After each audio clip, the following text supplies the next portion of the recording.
Good day and welcome to Straight Talk with Curtis Gibson. With all the news, social media, and events going on around our world, it can be difficult to keep up with our local candidates and issues. I want to give other parents in our community an opportunity to meet one of the candidates for Polk County School Board and learn a little more about them and their vision to guide our schools forward.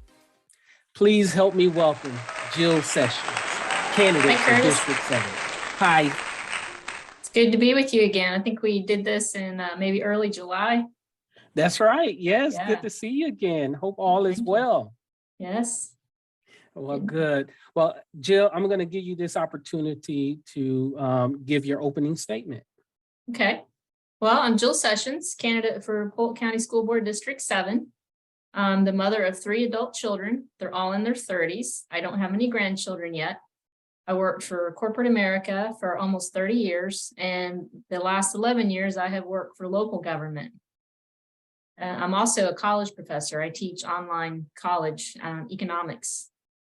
And I moved to Polk County almost 5 years ago. It was December of 2017.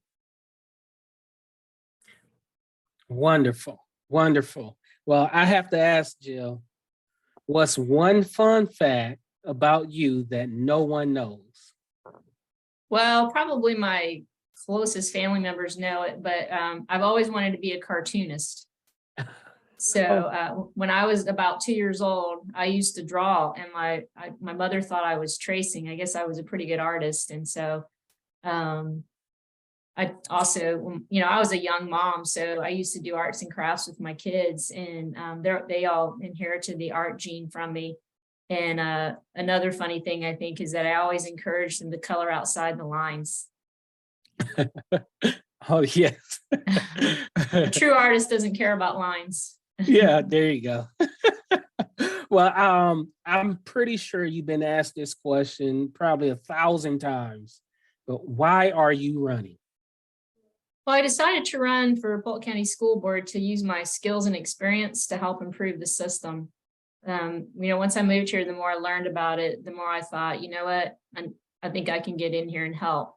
And part of my reasoning behind that is I grew up very low income. I had my mom was a single mother of 4. I was the youngest, and I recognized at a very early age that a quality public education was my ticket out of poverty. And it really was. And so I want to improve the equal opportunity for all the students in Polk County to also be able to obtain a high quality education. I don't think a student's income bracket or their zip code should determine their access to A-rated schools and vocational programs. So I think that, my mother being single and working full time, there's a lot of that in Polk County and other places. And so I think we got to work on meeting parents where they are. We have a lot of non-English speaking parents. We have parents that there's what you call a digital divide. They don't know how to use the technology that their children are bringing home. So I think if we focus on improving these things, we'll raise the academic achievement for all the students. Wow, that is awesome. Yes. And then that leads into my next question. If elected, what will your priorities be? The top priority would be to improve the retention and hiring of quality teachers, students, and support staff. There's a huge shortage, and I know there's a shortage across the U.S., but it's very noticeable in Polk County. The governor in his fiscal year 23 budget did things like increase teacher salaries and the minimum wage. But I think we need to do more, and I think we're going to have to get creative at the county level.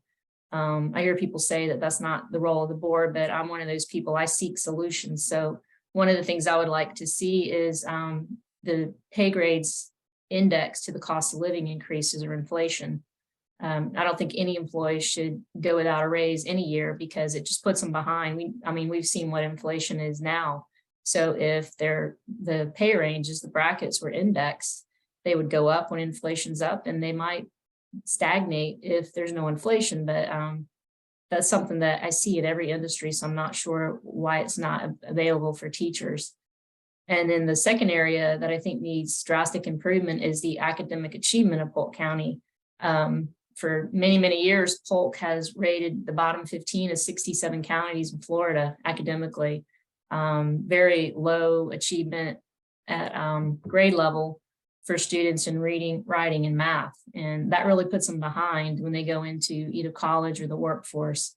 So I want to work with local mentors and training institutions to see what we need to do. I hear a lot of experienced people say we've got to overhaul the curriculum. You know, I'm old, so I think I was raised on things like phonics and times table cards and things like that.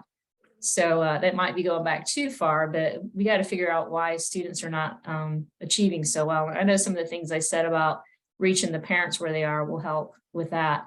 And then the third primary area of responsibility that I would look at is fiscal responsibility. With my background in budgeting and business, I have an MBA.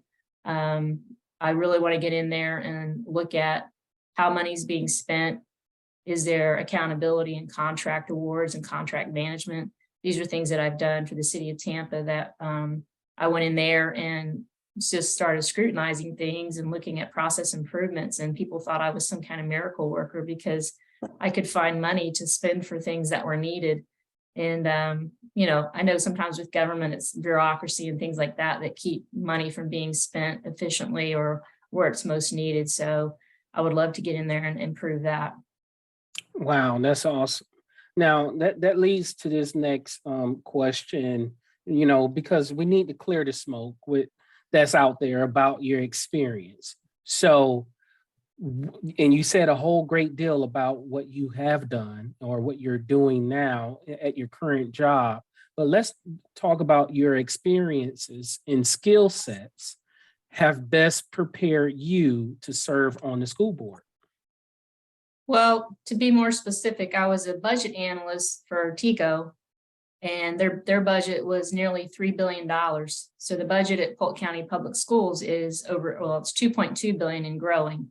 So you know, and that is one of the primary responsibilities of a school board member is to approve the annual budget. So we need people that really have experience in looking at large budgets like that. And I have that experience. And then when I worked for the city of Tampa, I was the manager of audits and contracts. So again, an auditing background, I think is very important. The school district is audited every 2 years by the state, and they're given the results and they're supposed to work on improvements for each of the issues that was identified. And I have a lot of background in that because that's what I did in Tampa for the solid waste department, which was 230 people. And then I still work in procurement, but when I was in Tampa, part of being the contract manager was to write bid specifications and work with procurement. So again, that's another major item that's on the agenda every month for the school board. It is amazing to me when I look at those agendas that the volume of things that are on there, multi-million-dollar contracts, numerous contracts. So we shouldn't be pencil whipping. We should be reviewing those things and see if they're written well. And you know, make sure that the bid awards are done equitably as well. And then one of the things I did when I was at Tampa Electric was I was a project manager for Hillsborough County Schools during their expansion before the Great Recession. And, you know, Polk's in a huge expansion right now, and there's issues with trying to find places to put schools. So I would use my experience there and my creativity to figure out ways to maybe take buildings that aren't particularly a school now and maybe renovate them instead of trying to buy new land. And you know, we have an issue with districting. The school system hasn't been redistricted since about 2010. So we have overcrowded schools and undercrowded schools. And I think we can address that again by looking at maybe there's a big building that's not being used that could be easily turned into classrooms and save money and get things done a lot faster. Wow, no, thank you for explaining that. And yes, that sounds very good. Now, speaking of this, what do you see as a primary work of the School Board of Education? Well, according to their job description, their primary role is to set district policies and approve the annual budget. And they also evaluate the performance of the superintendent to make sure he's carrying out the duties given to him. And then when they're sworn in, they testify that they will uphold Florida laws and the U.S. Constitution. And then I think one of the most important things is to represent the voice of the community. And I'll take that very seriously. Having worked for government, I strongly encourage people to get involved in the process. So like the public comments section of the school board meetings are important. Working for government, we have public comment at our city council meetings as well. And when I hear people complaining, I'll ask them, well, did you go speak to the commission? Because they can't hear your concerns if you don't go talk. And if you talk after something's on the agenda, it may be too late. So those are what I consider the primary functions. Thank you so much for explaining that, because not too many people know exactly what board members do on a daily basis. So thank you for helping us with that. However, I do want to get into something very deep. So I have heard many community members say that CRT, which is critical race theory, is divisive and is designed to make people feel guilty about their identity or identify as an oppressor or as oppressed. Another concern is that we are indoctrinating students and that it is counterproductive to focus on racial issues. How do we respond as district leaders? Well, I'll say this, critical race theory in its most commonly known form does divide people into groups based on their skin color or skin tone. And of course, that's divisive. It's illogical as well because there's so many mixed race, multi-ethnic people now. So how do you say somebody's white, black? There's Spanish people that are black and Spanish people that are white. So it's just not where we want to be in America, I believe. We've been integrated since the 1960s and made a lot of progress. So I can't see going backward and making race an issue to divide people into groups. Now, how prevalent it is in Polk County schools is debatable because I hear people say it's not there and I hear some people say it is. So as a school board member, our responsibility is to uphold the laws of the state of Florida. And our governor says we're not going to have critical race theory in our curriculum. I'll say this too, that we need to encourage students, teachers, and parents to respect one another despite their physical attributes. Me being a female in male-dominant industries most of my life, I can respect that because I should be known for my brain, not my hair color or height or weight. And so anytime that we start breaking people into groups based on some physical attribute, we're being divisive and we're getting away from the true reason people go to school, which is to learn reading, writing, math, science, history, true history, teaching the good and the bad of American history, and civics. And civics is the rights and responsibilities of citizens. So people need to know their rights, but they also need to know their responsibilities, which is personal accountability. Oh, yes. Thank you so much for explaining that, because I believe that is a very important and hot topic that's going all across the country. Mm-hmm. I want to also get into another hot topic. Last year, Polk County School District removed 16 books from their libraries because there was a group said they contained pornographics or were otherwise harmful to minors.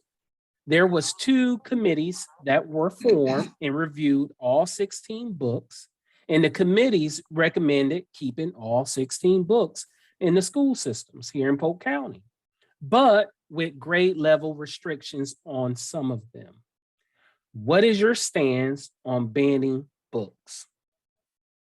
Well, initially you said the books were removed, and that's correct. The books were not banned. And initially what happened, the books were removed from the shelves and put behind the librarian's desk until the 2 committees reviewed them and a decision was made. And the superintendent decided after much consideration to make it an opt-in program, which means the books would remain behind the librarian's desk. And if a parent wanted to give their child access to those books, the parent had to opt in. And then for school board members, approached the superintendent and persuaded him to change that decision. And this was not done publicly. So then it became an opt-out program, which means the books are back on the shelf. And if a parent doesn't want their child to check them out, they have to sign up. And they can only sign up twice a year, August and December. And it's a cumbersome process from what people have told me who've tried to sign up. I firmly believe it's a parent's right to decide what's appropriate for their child at any age under 18. And I have seen what's in those books. It's bestiality, violent rape, pedophilia. There's drawings of 2 young boys having sex. So I don't think it's, I think they should be back behind the librarian's desk, and any parent that wants to have their child check it out can do so. Oh, wow. Yes. No, again, that's another hot topic. So thank you for explaining. Now, your district is for District 7, they have 15 schools. Now, what issues do you believe your district needs to address in its academic goals and programs? Well, a lot of our district is low income, very low income. One of them is a community school, Cypress Lakes. And I think that early literacy should be a primary focus. There many studies show that if a child starts school behind, they almost never catch up. And one of the biggest reasons behind poverty is illiteracy. So I think we need to take more of the Title I funding, which is geared toward pre-K programs. But I think that we need to make these programs more holistic, where we address the physical needs of the child and the mental health needs of the child, nutrition. One of the schools in Cypress Lakes is a community school where they, the teachers mentor the kids, and the children get dental care and health care and nutrition. The parents get literacy training and nutritional training. So I think that's a great model. And so in low income areas, I think that would be beneficial if we could have more of those. Up in Haines City, for example, in Haines City, more than 50% of the demographic is Spanish speaking. So, we can't have one size fits all. So my district goes all the way from just a little bit south of Highway 92 all the way up to Kissimmee, Point Siena. So there's a lot of diversity in that region. Lakeland's high income, and then other areas are very low income. So the best thing overall, though, I think would be to target early literacy.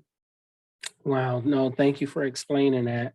Now, what do you see as a major overall issue facing the school district as a whole in public education as a whole? Well, this might be a little different than you'll hear from most people, but I think it's the mental health crisis that we have in America and Polk County. The pandemic really exacerbated this. I heard a recent study that said that the suicide rate is getting as young as 10 years old. And I think it's multiple issues, divided families, broken homes.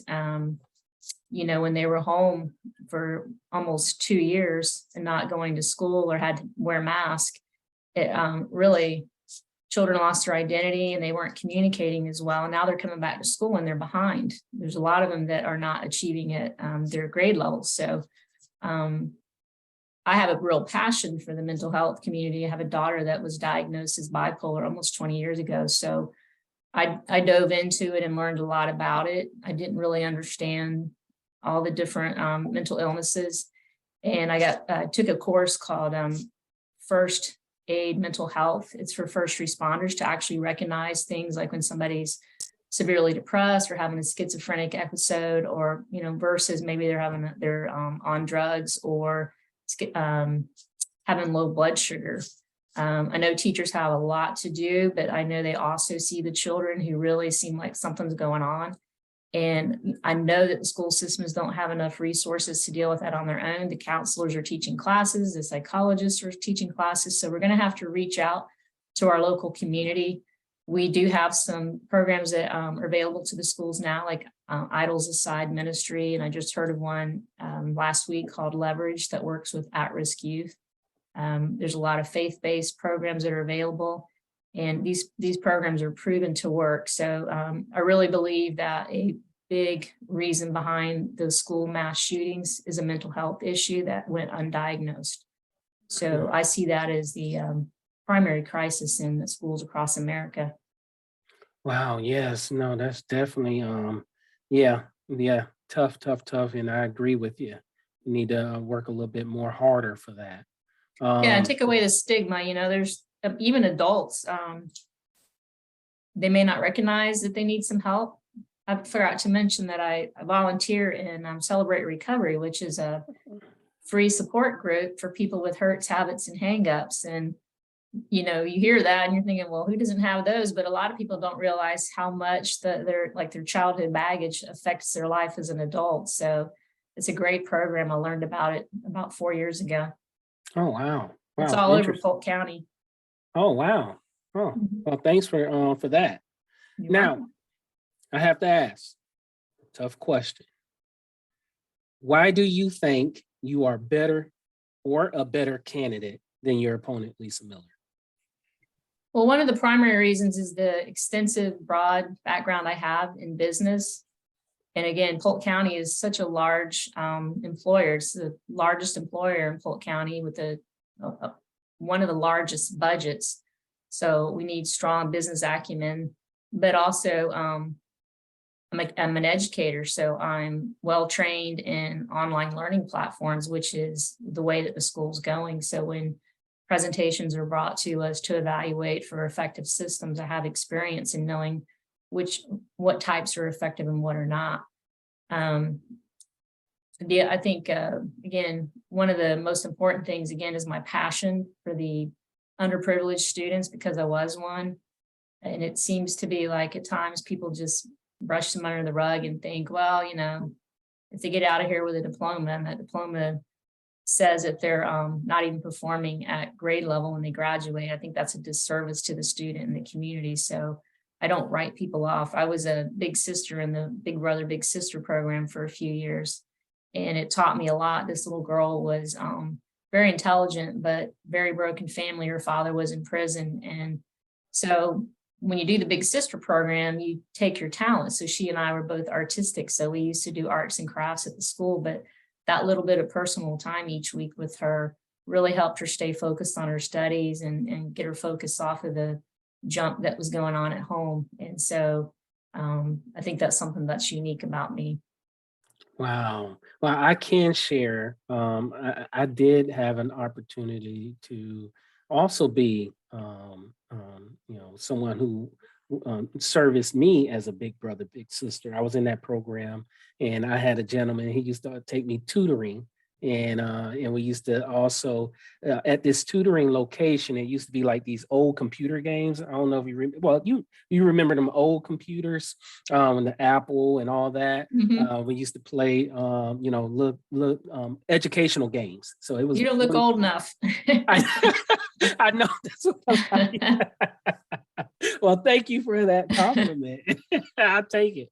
But yeah, no, I love that program, and I think that is a very helpful program for a lot of people that just need that connection, that love. So Yeah, my brothers were, they had big brothers when we were young. I never understood why my mom didn't get big sisters for my sister and me, but it just, when I got the opportunity to do it, it was great.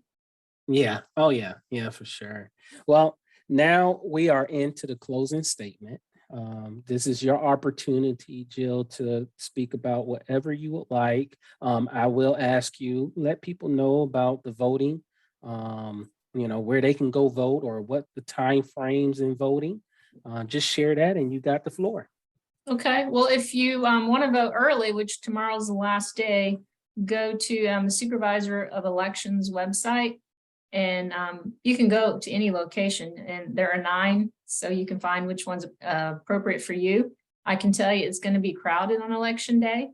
I've seen numbers on how many people have voted so far, which is great. It's a lot more than usual, but there's a lot more people who haven't. So on election day, if you should have your voter registration card that'll tell you where to go, but if not, again, you can call the supervisor of election or go online and you can actually just put in your address and it'll tell you what's your voting location. And I'll tell you this, the school board race is on the back in the middle of all the amendments. So please turn your ballot over and look for us. On the 23rd, there was 8,000 undervote. That means people went to vote for all the other things on the ballot and did not vote for school board and judge.